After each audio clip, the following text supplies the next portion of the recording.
Hi, everyone, and welcome to the second episode of Connecting Dots podcast. First of all, a big shout out to all the returning viewers, and for the people who are joining us for the first time, we're going to be talking about career, life, and we'll try to explore different job titles. Today, we have Mudassir from Phreesia with us. Him and I used to work together several years ago, and he was one of the guys who used to have a lot of energy and he used to bring a lot of good ideas to the table. So, with that being said, welcome to the podcast, Mudassir. How are you feeling today? First of all, thank you, Osama, for having me on your podcast, and I'm doing well. Great. So, tell me a bit about what your company does and what role do you play at your organization? Yeah, for sure. So I work at Phreesia. It is a healthcare technology company, and their goal is to improve healthcare one patient visit at a time. We offer a patient intake solution in the United States of America healthcare market, and it's basically expediting that check-in process for the patient and streamlining the process for the staff at like clinics and hospitals. And my role at the company is I am one of the managers on the deployment team, and I look after 8 individuals, and I'm responsible for ensuring our clients are successfully deployed, and ensuring that our product is also successfully troubleshooted and make sure it's continuously taken care of. It sounds like it comes with a lot of responsibility, but it sounds exciting as well. So, tell me a bit about what kind of tools do you use at work? So different tools. So I'm sure everyone is very much accustomed to the Microsoft suite applications. Majority of part of my from the managerial aspect, a lot of time is spent in Outlook, going through emails, responding to emails, and outside of that, we as a team use Salesforce. And in Salesforce, we use it for different purposes. One is for reporting. So, from a managerial perspective, I'm using it for reporting data on my team members in terms of how many projects they have, how many ongoing cases they're working on. So, something we can use to utilize where to distribute team members if other integrations require effort. And also, Salesforce is used for our cases that get logged to us from our internal teams or even from clients. So we use them for completing our deployment work or troubleshooting different clients of that nature, or even doing upgrade work for our clients. And outside of that, we use custom API tools for different integrations. They're in-house tools that have been created to help us deploy our application more efficiently for certain integrations that we work on.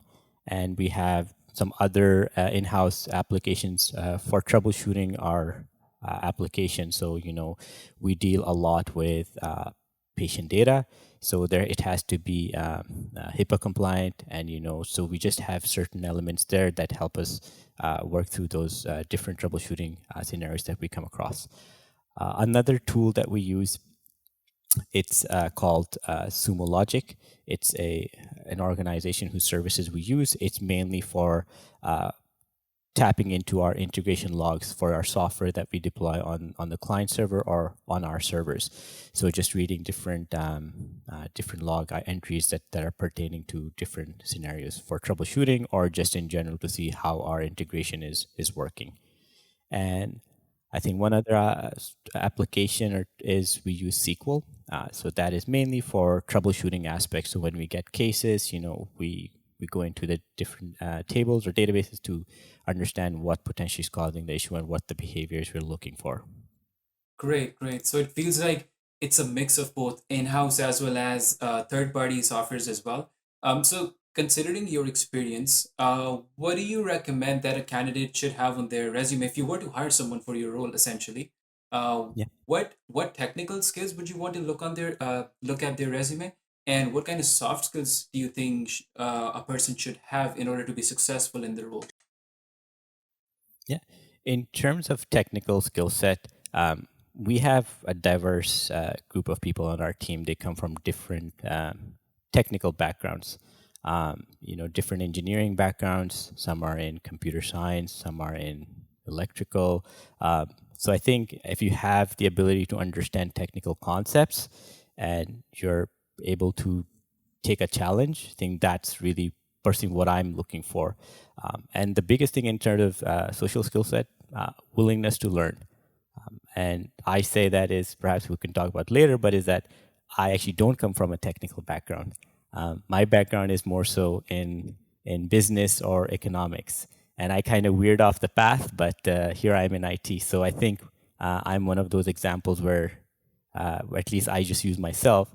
I had the willingness to learn different things, and that's what led me to this place. Okay, that's great. And if you were to comment um, on the use cases of certifications, which ones do you think would be useful for candidates to have? And what do you think, like in general, candidates who are not yet associated with a position should have that would really help them in improving their performance? I would say. Yeah, I think in terms of certifications, the main ones I would say is if you have some certification in SQL and proficiency in SQL, that will help you a lot. Another is API, understanding the fundamentals of how APIs work. We don't really delve into making APIs because it's already built out for us. It's just interpreting different APIs. But I think having those two certifications will certainly in my team or in the deployments team is very relevant, because outside of that, it's really having a good head on your shoulders and able to problem solve. And then you should be able to do the task that we have on our team. Right, right. And also, when you mention the name deployment, it instantly paints a picture in my head where there's this team who's getting deliveries from the design team, and then they have to validate the software and then pass it on to the customer. So either if they're not providing timely feedback to the design team, they are going to be yelled at, and if the client is not getting deliveries as they're expected to get, you guys are going to be yelled at as well.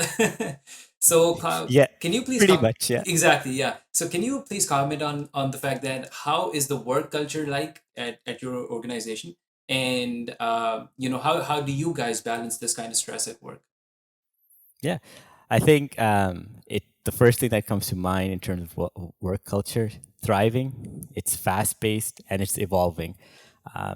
I've been here for 5 years and a bit now, and Phreesia has evolved immensely.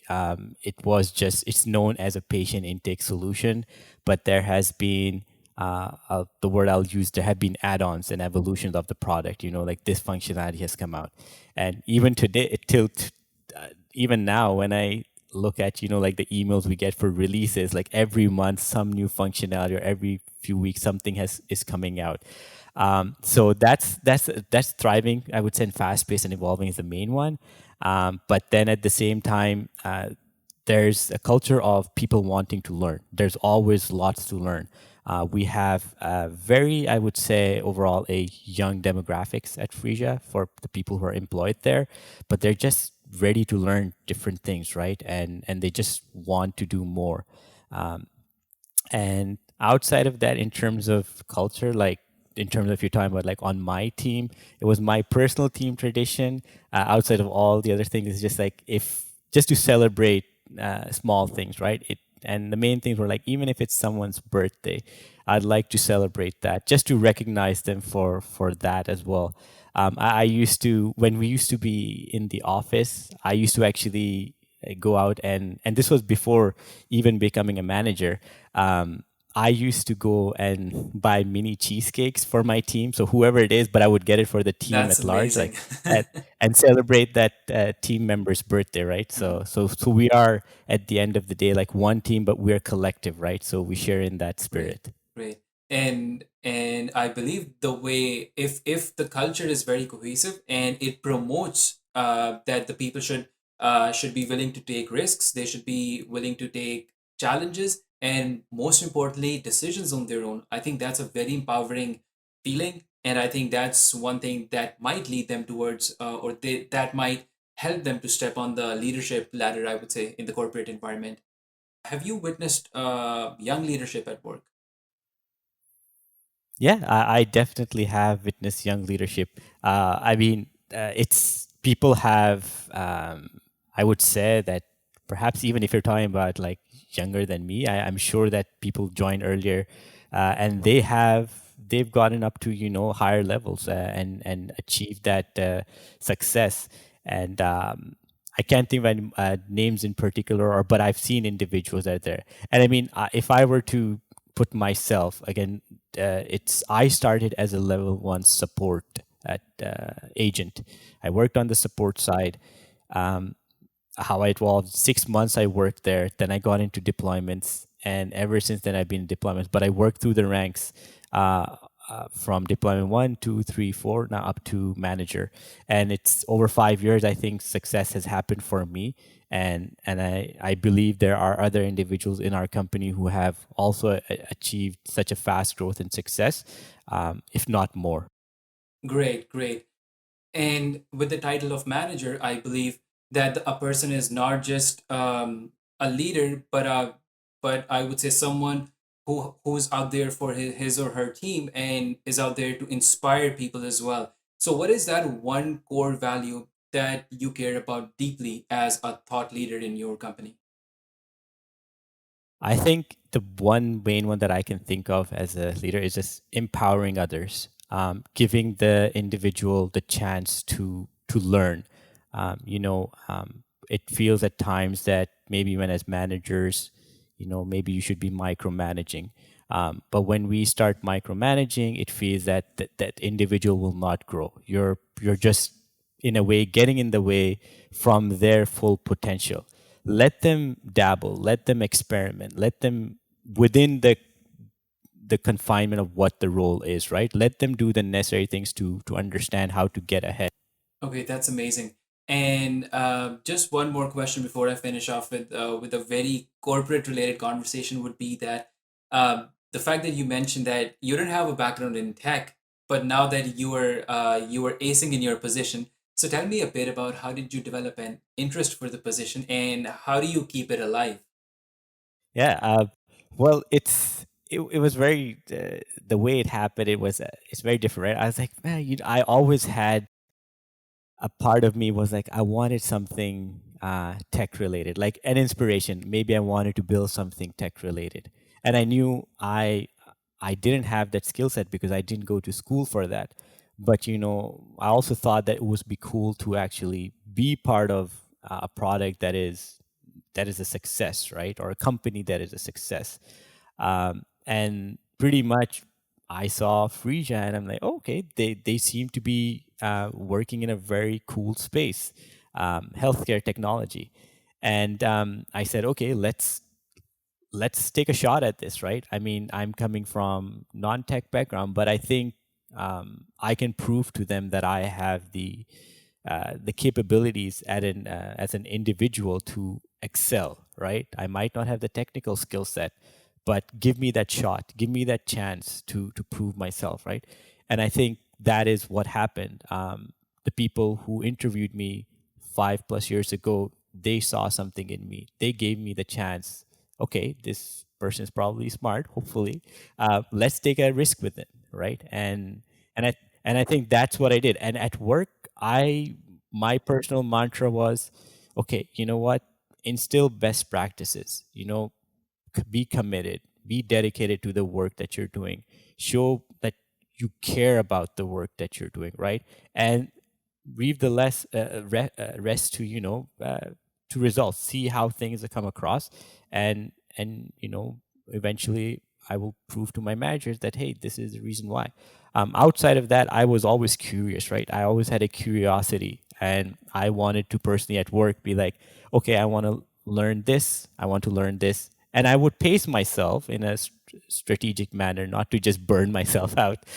But that's really what I did. I spent the time to understand the technical scope of this job or this work, and and that's how I got ahead Right. in a positive manner. No, no, for sure. And I would say this for our audience as well that if you care about it, does not matter if you have a background in something or not, but the fact that you care about something will lead you towards finding a way to get better and possibly find a good solution for that problem. And I think that's an amazing piece of advice. I'm having a great time talking to you, Mudassir, right now. Thank you. That Likewise. that's great. So let's transition a bit towards your academics. So tell me a bit about your educational background. For sure. Yeah, so I graduated from Carleton University back in 2010, I believe. And I graduated with a bachelor's in economics. And at that time, perhaps like maybe some individuals, my mind was just thinking of ideas. The entrepreneurial scene was very big or just starting up, and I always would kind of daydream about those aspects. But I did economics, but then I did what any other graduate would do, right? I would apply for jobs, and then pretty much I said no, I want to go the entrepreneurial route, and then I tried to do, work with my family and try to test out different ideas, and see what works, right? But education wise, it took me one place. But I think what I learned during my time in university was crucial to helping me develop this, like the knowledge and the skill set to actually go out in the unknown territories, right, of, like, say, the entrepreneurial realm, and just tackle a new idea. Great, great. And it's rightly said that are you really friends with someone if you haven't decided on a business idea with them? You always had that spark in you that hey, we should start something of our own. And people joined, people left. I guess that's part of life. life Exactly. life happens, right? And I think a part of me is still, it's there, that has that spark, that is willingness to say, hey, maybe I want to take another attempt at this idea, or whatever that idea might be, right, with another set of individuals who are also committed to it. Great, great. Do you recall any silly memories from university? Silly memories. Well, probably not silly, but I guess so. It was so I was fasting during the month of Ramadan, and um, so it was, we had a big gap between our classes. So my friends are like, "Hey, let's go play some indoor football."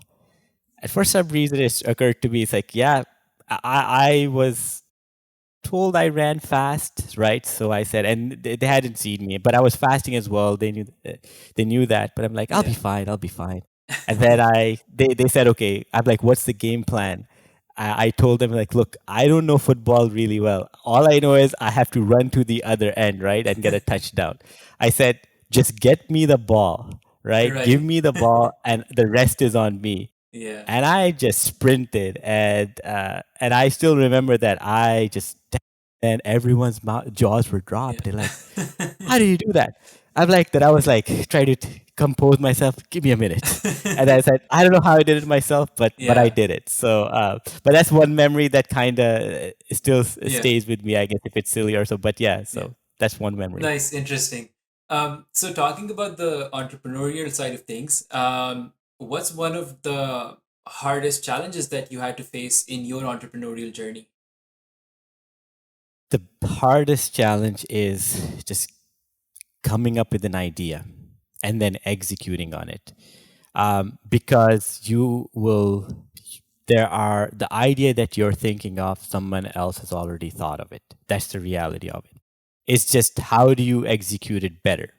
um, and then our in my family, my younger brother and I, my younger brother by degree, he's an engineer, mechanical engineer. But even when he graduated, we said, okay, my dad saw this opportunity to do a food business, and the city was offering like license. But then we said, okay, we have zero idea about this, but let's take an attempt at it. And building the business, okay, you can formulate the idea. We said, we have to stick with this is what we're going with. We had to submit a formal business plan and get approved. It was like a contest by the city of Ottawa. We did that, and lo and behold, we got we got approved. We were like, wait, what just happened there? Nice, and nice. then and then so we got approved, and then we're like, okay, we're in this now, and we just kind of built our business. It was called Street Side Curry, and we built it. And the thing is, after you build the idea, you've got through that ideation phase, you've executed it. The next difficult, most challenging thing is securing your first customer. It's like it's probably the most grueling work you'll do ever, because your livelihood depends on it, and you don't know when you will secure that first customer. And I remember, like, our thing, obviously this is not in tech, but it was more in the food sector. But we had a food cart, and we physically had to park it in a premise that was zoned for us. We had a license for it. Like, physically it was grueling. We had to take our cart there. But then for the first week, when we did our opening, I guess our grand opening, we got this large flag that said Street Side Curry. Two young guys, just standing at the street side and then just waiting, and people passing one by one. And we timed it bad. We didn't realize it was a tulip festival in Ottawa, and people were just going by. But it might seem very disheartening. Like, no one is taking attention. Like, what are these two individuals doing at the side of Preston and Carling, I believe? And it's just like, what are they doing? And just sitting there. But we stayed there. And someone did come up, and they took interest. Like, hey, what is this? And we explained to them, and we did get a sale. And then when we realized that, and when my brother and I said to ourselves, look, we didn't know anything about the food industry, but we got one customer. And if we can do it here, we can do it anywhere else. And really, I think that's the most challenging part after the ideation: getting your first customer. And then obviously, if you keep at it, then your business will grow. That is amazing. And honestly, I would want to talk to you for like an hour on just entrepreneurship, to be honest. You're a treasure of knowledge in that regard.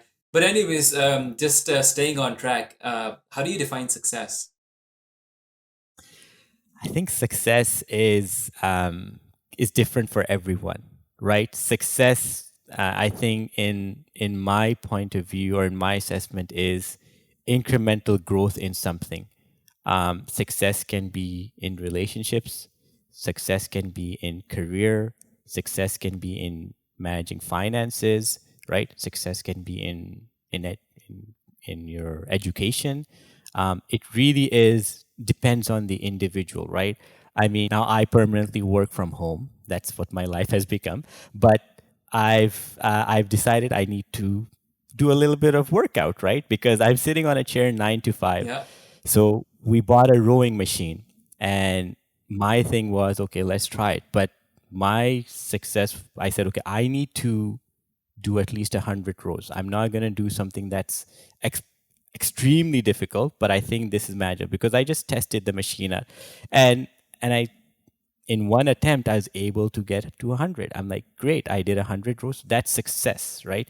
It's measurable, it's attainable, it's realistic, and it's timely, right? So I think those are the metrics I would say. So whatever the individual is considering doing, just think of it as it's an incremental journey. It's not, okay, I will just achieve this and that's success. So success takes time. Success is not overnight. Yeah, that's amazing and very beautifully put. So, Mudassir, you have spent a bit of your lifespan in Pakistan, and then you moved to Canada. So, can you comment on how had living abroad shaped you as a person?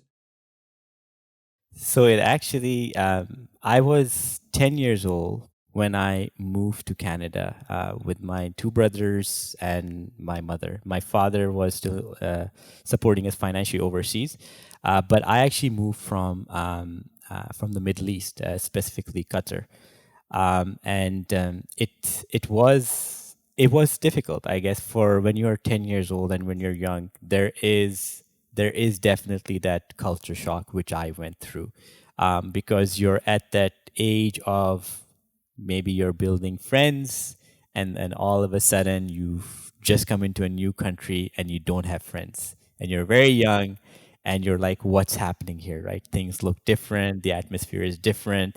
But I think it's with the support of, I mean, I have to for commend my parents for it, right?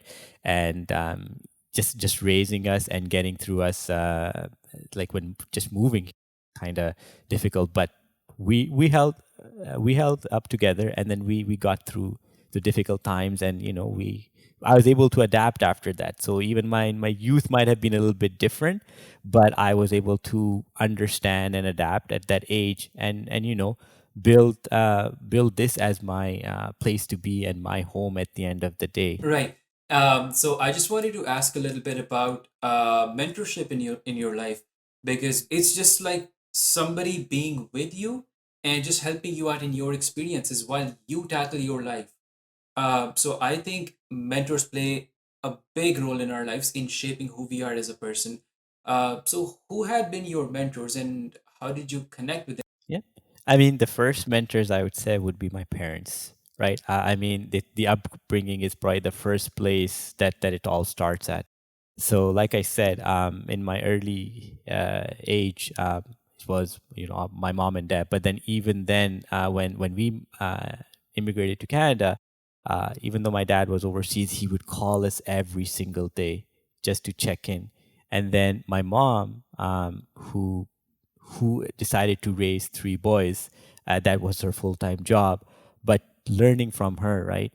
She taught us how to drive. She taught us the importance. The one thing that I would say is that I learned from my mom, amongst the many, is don't delay things. And I think she instilled a lot of the values that I hold dear today. And same with my dad. My dad worked hard. It's just a story that I think you've heard from many immigrants, but also at the same time, I think it's very valuable. So they were my first mentors, and then I even in my younger brother, I saw someone I could talk to, and I learned a lot from him as well. So I think he was a great mentor for me. My first cousin, who also is in Canada in Ottawa, he was for me a great mentor, I would say, because during the tough times of university, when you don't know what you're doing with your future life, he would add some sort of insight and guidance, and always be supportive of the fact that whatever you're doing, you will get through it and you will be successful. um, and Great, outside of that, great. then meeting individuals, again, they were family friends or so. One of them was a successful, or is a successful entrepreneur, and through him, I would say I got the bug for dabbling in the entrepreneurial sector.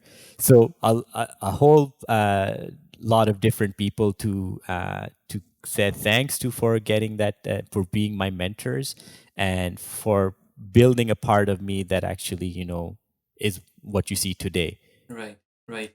That's great. So now we're just going to transition a bit towards the fun side of things, and now that we're going to be concluding the conversation. So this section is mostly a rapid fire section.